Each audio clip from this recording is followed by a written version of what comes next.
La Escuela Superior de Ingeniería les da un cordial saludo, dándoles la bienvenida nuevamente para esta materia que se llama Teoría Electromagnética. Aquí vamos a estar enfatizando nuevamente con lo que es el objetivo de comprender los fenómenos electromagnéticos que fundamentan la operación del sistema y dispositivos electromagnéticos mediante el estudio analítico de Maxwell.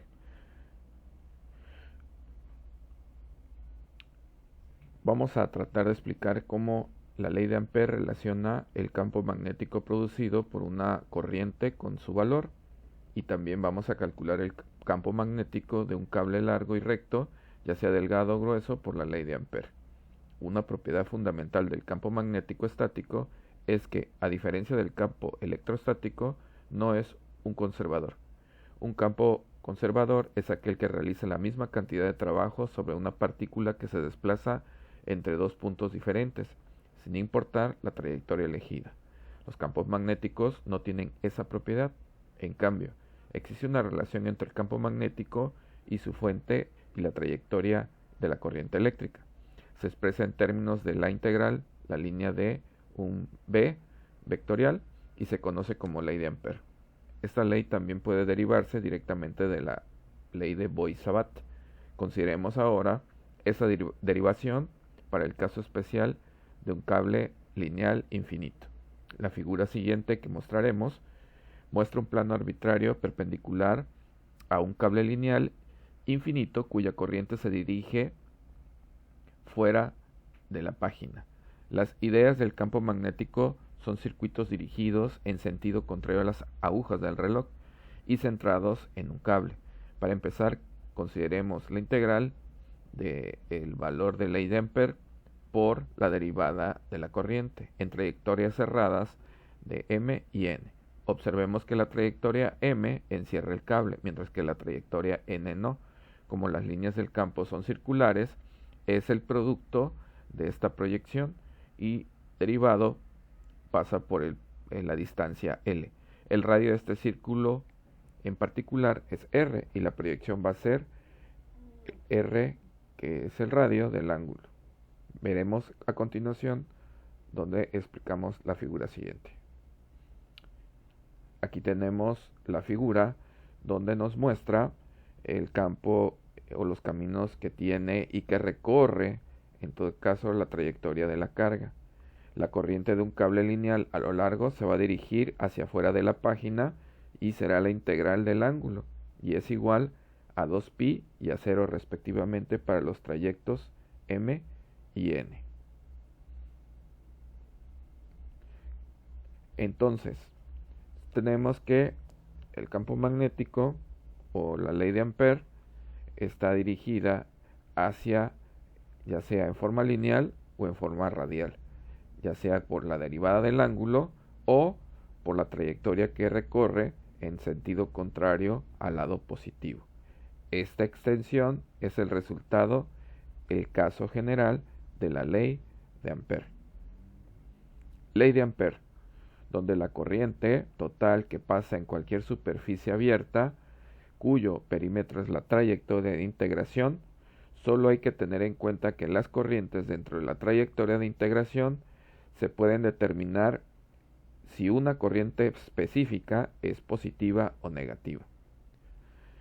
Si nosotros curveamos los dedos de la mano derecha en dirección a la trayectoria de la integración, como se muestra en la figura siguiente, la corriente pasa por S en la misma dirección del pulgar extendido, y nosotros vamos a llamarle a esta regla la ley de la mano derecha.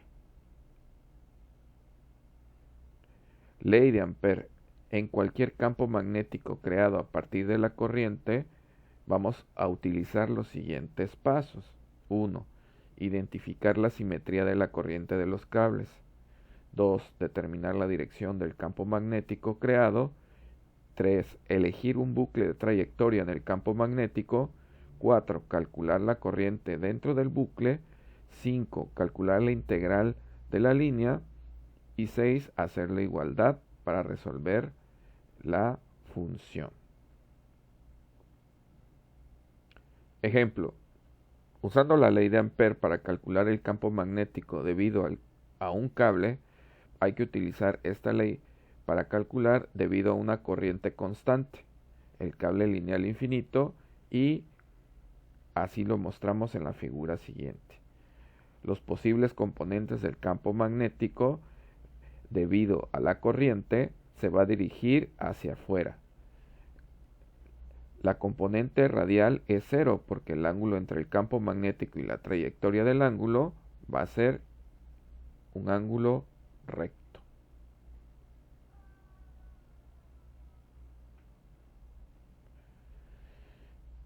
Consideremos que el plano arbitrario perpendicular al cable, con la corriente dirigida afuera de la página, los posibles componentes del campo magnético entre B, R y B ángulos se muestran en puntos arbitrarios de un círculo de radio centrado en un cable. Dado que el campo magnético es cilíndricamente simétrico, ni BR ni B angular varían con la posición de este círculo. También, por simetría, las líneas radiales sí existen y deben dirigirse todas hacia adentro o todas hacia afuera del cable. Esto significa, sin embargo, que debe haber un flujo magnético neto a través de un cilindro arbitrario concéntrico con el cable, y los componentes radiales del campo magnético deben ser cero, porque el ángulo BR y la corriente es igual a cero. Por lo tanto, podemos aplicar la ley de Ampère a la trayectoria circular, como se muestra. Esta es la trayectoria constante y paralela, así la ley de Ampère se reduce a, y por último, vemos que B angular es el único componente que podemos eliminar para hacer y escribir la siguiente fórmula. Con esta fórmula estamos calculando con la de Voigt-Salvart que anteriormente hablamos.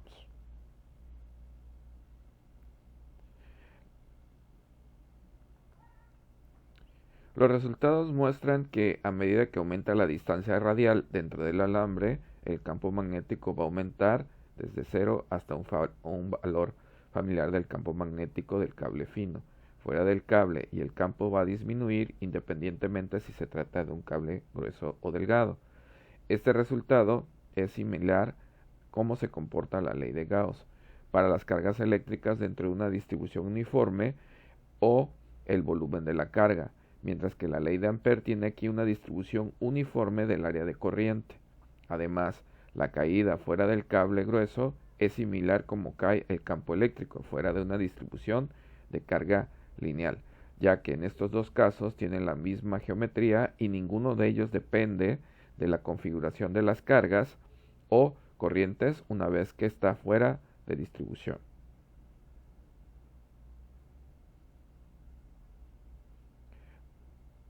Aquí tenemos un ejemplo de la ley de Ampère con trayectorias arbitrarias.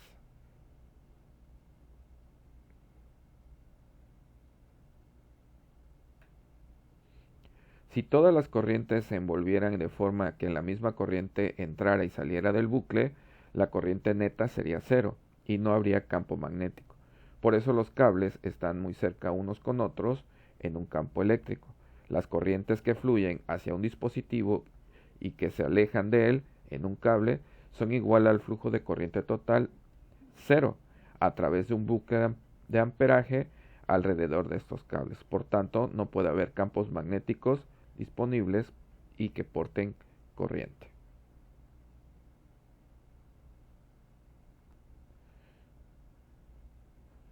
Vamos a recordar que anteriormente definimos un campo eléctrico.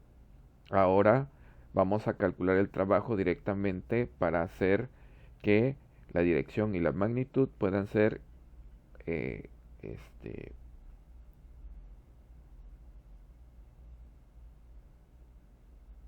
aplicadas para la conservación de la energía en los sistemas eléctricos. Hablemos del potencial eléctrico. La energía potencial eléctrica por una unidad de carga es igual al voltaje sobre lo que es la unidad y la carga. Como U es proporcional a la carga, la dependencia de la carga se anula, por lo tanto, el voltaje no depende de la carga. El cambio en la energía potencial es crucial porque nos va a preocupar la diferencia en el potencial o la diferencia de potencial que va a haber entre los dos puntos. Entonces, lo que es la energía potencial va a ser igual a la diferencia entre una y otra, y esto nos da como resultado lo que es el valor absoluto de lo que es la proporcionalidad sobre la carga. Diferencia de potencial eléctrico. Vamos a ver que entre dos puntos se va a definir como el cambio de energía potencial de una carga que se desplaza de A hacia B, dividido entre la carga. Las unidades de diferencia de potencial son joules por coulomb y volta les dio ese nombre que es volts. Entonces, un volt es igual a joules sobre coulomb. El conocido término de voltaje es el nombre común de la diferencia de potencial eléctrica. Hay que tomar en cuenta que siempre vamos a decir voltaje y se entiende que es la diferencia de potencial entre dos puntos. Toda batería tiene dos terminales y su voltaje es la diferencia de potencial entre ellos. Más fundamentalmente, el punto que elige como cero es arbitrario. Esto es análogo al hecho que la energía potencial gravitacional es cero arbitrario, como el nivel del mar o quizás el suelo en una conferencia. Conviene subrayar la distinción entre la diferencia de potencial y la energía potencial eléctrica. La diferencia de potencial y energía potencial eléctrica. La relación entre la diferencia de potencial y la energía potencial eléctrica está dada por la siguiente fórmula. Voltaje no es lo mismo que energía. El voltaje es la energía por unidad de carga. Por lo tanto, una batería puede tener el mismo voltaje. Sin embargo, una va a almacenar mucho más energía que otra porque va a mover más carga aunque las dos tengan el mismo voltaje.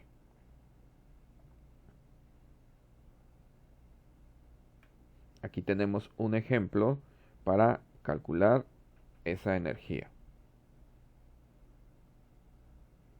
El voltaje y la energía están relacionados, pero no son lo mismo.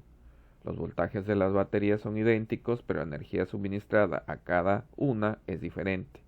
Por ejemplo, la batería de un automóvil cuenta con un motor mucho más grande para arrancar a una motocicleta, por ejemplo. También tener en cuenta que una batería se descarga aparte de su energía porque está utilizando internamente el voltaje de terminal descendiente, como ocurre cuando los faros se atenúan debido a la batería del automóvil que está descargada. La energía suministrada por una batería se sigue calculando como este ejemplo, pero no toda la energía está disponible para su uso externo. Observe que las energías calculadas, en el ejemplo que vimos anterior, tiene valor absoluto. El cambio de energía potencial de la batería es negativo, ya que pierde energía. Estas baterías, al igual de que muchos sistemas eléctricos, en realidad mueven cargas, electrones en particular.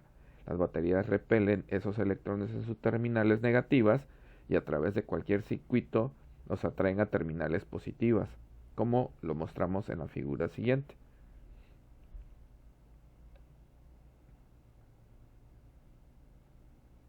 Y aquí tenemos un ejemplo para calcular esta energía. Energía potencial eléctrica convertida a energía cinética.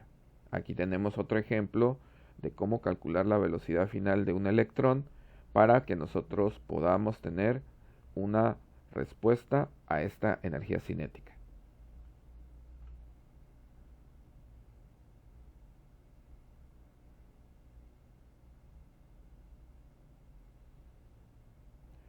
Aquí tenemos lo que son las fórmulas para lo que es el voltaje y la energía.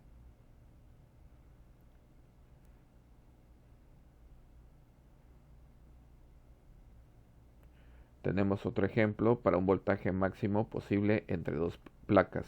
Aquí consideremos también que vamos a tener un ejemplo como si tuviéramos capacitores.